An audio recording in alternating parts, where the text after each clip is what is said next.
Hello everyone, সকলোকে ভোগালী বিহুৰ বহুত শুভেচ্ছা থাকিলে আমাৰ ফালৰ পৰা আৰু আশা কৰো বিহুটো আপোনালোকৰ ভালকে যাওক সকলোৰে সকে বহুতখিনি পিঠা বনাই ৰেডি হলে মই আমাৰ খুৰীয়েকে ঢুকুৱাৰ কাৰণে আমি তিল পিঠা বনাব নাপাই সেই কাৰণে আজি ষ্টাৰ্ট পিঠা আমি বনাইছো আপোনালোকে দেখিব আমি বনাই আপোনালোকক দেখাম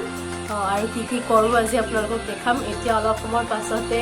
জুইচত বহি লম মায়ে সব ৰেডি কৰি দিব মায়েও আধা বনাব ময়ো বনাম তেনেকে দুইজনী মিলি বনাই থাকিম মই নবনাম মই ভিডিঅ' কৰি আপোনালোকক সব দেখাই থাকিম আৰু গোটেইখিনি ভিডিঅ' এতিয়াতো এইটো ভিডিঅ' কেতিয়া পায় ঠিক নাই সেইকাৰণে আগতীয়াকৈ বিহুৰ শুভেচ্ছা দি দিছোঁ আশা কৰোঁ এডিটিং কৰিবলৈ কেতিয়াবা ভাগৰ লাগি যায়গৈ তাৰপাছতে তেনেহ'লে আহক আজি কি কৰোঁ কি নকৰোঁ আপোনালোকক দেখাইছোঁ আমি এটা পিঠা বনাবলৈ লৈছোঁ জুইত ধৰিলোঁ বাৰু এয়া এতিয়া বনাবলৈ লৈছোঁ বৰ পিঠা আৰু বৰ পিঠাৰ কাৰণে পিঠাগুড়ি কালিয়ে খুন্দি থোৱা আছিলে আৰু পিঠাগুড়ি গুড় আৰু পানী দি পেলাই ধুনীয়াকৈ মিশ্ৰণ বনাই ল'লোঁ আৰু বনাই পেলাই ৰাতিটোৰ কাৰণে থৈ দিছিলোঁ ফ্ৰিজাৰত নহয় এনেই জাষ্ট থৈ দিছিলোঁ আৰু এয়া কেৰাহী গৰম হৈ গ'ল দি দিছোঁ এতিয়া ৰিফাইন অইল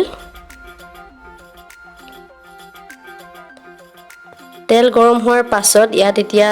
প্ৰথমটো পিঠা দি চাইছোঁ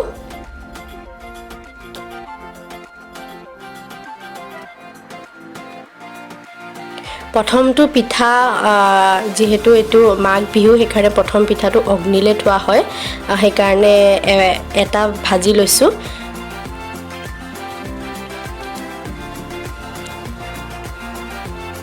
দুই চাইডে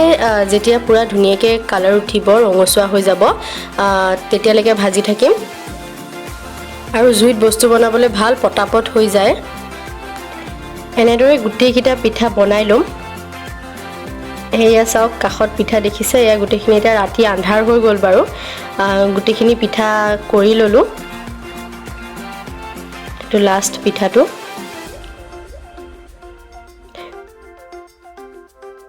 চাওক পিঠাকেইটা মানে এটা চাইজৰ হৈছে হাতাখন এটা চাইজৰ ল'ব লাগে তেতিয়া ভাল এইটো বৰপিঠাৰ লাষ্ট বৰপিঠাটো হৈ গ'ল এতিয়া বনাম ঘিলা পিঠা ঘিলা পিঠাৰ কাৰণে গুড় পিঠাগুড়ি আৰু পানী দি পেলাই দৌ নিচিনাকৈ বনাই লৈছোঁ বনাই পেলাই সেই তেনেকৈ গোল কৰি লৈছোঁ এই কেইটামান বাৰু ভাজিব হ'লেই কেইটামান ভাজি আছোঁ প্ৰথমখিনি ভাজিব হ'লেই দুই চাইডে ৰঙচুৱা হোৱালৈকে ভাজিব লাগে মায়ে কাষত এনেকৈ গোল কৰি দি দিছে আৰু মই ইফালে ভাজি গৈছোঁ দুইজনী লাগি বনালে পটাপট হৈ যায় তেল সৰহকৈ থাকিলে 5-6টা পিঠা একেলগে দি দিব পাৰি যিহেতু এইটো ঘিলা পিঠা তেল পিঠা সৰু হয় দুই চাইডে ৰঙচুৱা হোৱালৈকে এইখিনি ভাজিম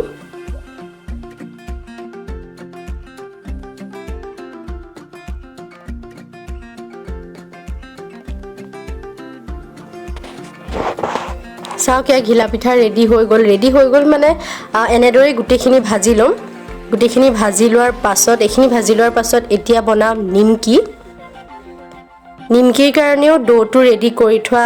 হৈ গৈছিলে মই বেলেগ পিঠা বনাই থকাৰ কাৰণে ভিডিঅ' কৰিবলৈ নহ'লে এনেকৈ সৰু লুচিৰ চাইজত বনাই ল'লে হৈ যায় এনেকৈ ধুনীয়াকৈ বনাই লোৱাৰ পাছত এনেকৈ প্ৰথমতে ভাঁজ কৰি ল'ব লাগে টিকুনা পৰঠা বনাবলৈ যেনেকুৱা সেফ হয় তেনেকুৱাই কৰি ল'ব লাগে খালি এইটো সাইজটো সৰু হয় আৰু এখন দেখুৱাই দিছে মায়ে ধুনীয়াকৈ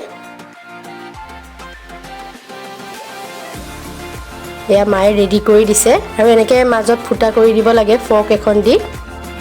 আৰু এতিয়া মই ভাজিম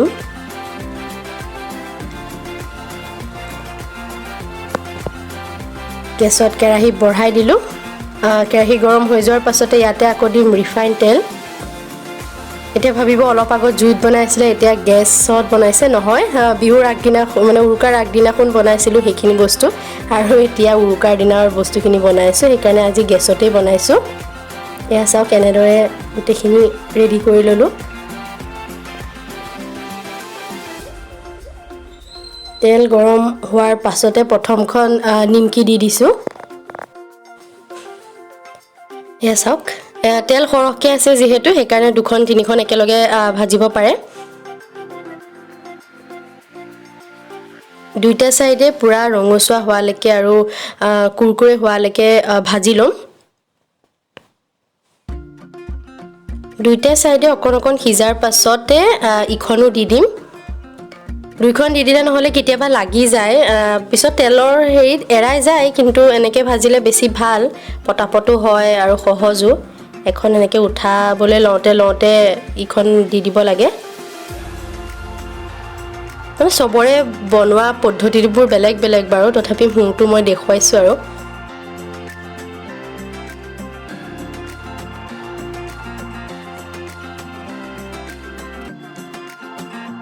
চাওক এয়া নিমকি দুইটা সাইডেদি পুৰা ধুনীয়া কালাৰ হৈ গৈছে আমাৰ নিমকি ৰেডি হৈ গ'ল এতিয়া বনাম নাৰিকলৰ লাৰু তাৰ কাৰণে চাওক নাৰিকল এনেকৈ মিক্সিত পিচি ললো তাৰ পাছতে এতিয়া গৰম কেৰাহীত ভাজি থাকিম 6-7 মিনিট মানৰ কাৰণে ভাজিম মানে ভাজাটো নিজৰ জোখৰ অনুসৰি থাকে যেতিয়ালৈকে আঠা এনেকুৱা আঠা হৈ নাযায় তেতিয়ালৈকে ভাজি থাকিম এয়া ৰেডি হৈ গ'ল এতিয়া ঠাণ্ডা হ'বৰ কাৰণে থৈ দিছে এয়া চাওক প্লেট এখনলৈ উলিয়াই ললো তাৰ পাছতে এতিয়া লাডু কৰি যাম মায়ো কৰিছে ময়ো কৰিছো দুইফালৰ পৰা চাওক এইটো মাৰ লাৰুটো কি ধুনীয়া হৈছে মোৰ লাৰুটো এটা মই মাক দি দিম কাৰণ এটা হাতত মই কেমেৰা লৈ আছো আৰু বাকিখিনি কাম মায়ে কৰি দিব এনেদৰে গুটেখিনি বনাই লম চাওক কি ধুনীয়া নাৰিকল লাৰু হৈ গ'ল দেখি খাওঁ লাগিছে নে বাৰু সবৰে আৰু এতিয়া বনাম পকা মিঠৈ মোৰ বহুত ফেভাৰিট হয় পকা মিঠৈ আৰু তাৰ কাৰণে গুড় আৰু পানী দি পেলাই গেছত দি ললো আৰু গুড়খিনি ধুনীয়াকৈ গলি গ'ল চাওক ইয়া ধুনীয়াকৈ গলি গ'ল লৰাই থাকিব লাগে আৰু লাষ্টত একেবাৰে দি দিছো ব্লেক পেপাৰ মানে জালুকৰ গুড়ি দি দিছো 2 চামুচ মানৰ জোখেৰে দিছো যিমানখিনি বনাই সিমানখিনি জোখেৰে কৰিব লাগে আমি আধা কেজি গুড়ত 2 চামুচৰ জোখেৰে দিছো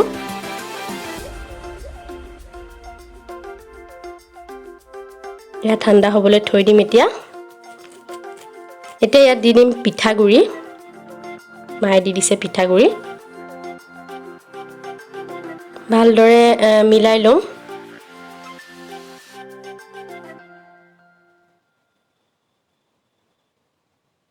গুটেখিনি পিঠাগুড়ি একেলগে দিব নালাগে অলপকৈ দি থাকিব লাগে চাওক আধা কেজি পিঠাগুড়িত 4 মুঠি মান 6 মুঠি মান পিঠাগুড়ি দিলে প্ৰায় এতিয়া এনেদৰে লাৰু কৰিব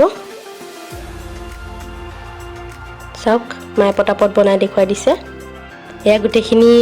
মিঠৈ হৈ গ'ল এতিয়া বনাবলৈ লৈছো গুড়ৰ আৰু নাৰিকলৰ লাৰু ইয়াত গুড় আৰু নাৰিকল ব্যৱহাৰ কৰিছো তাৰ পিছত ধুনীয়াকৈ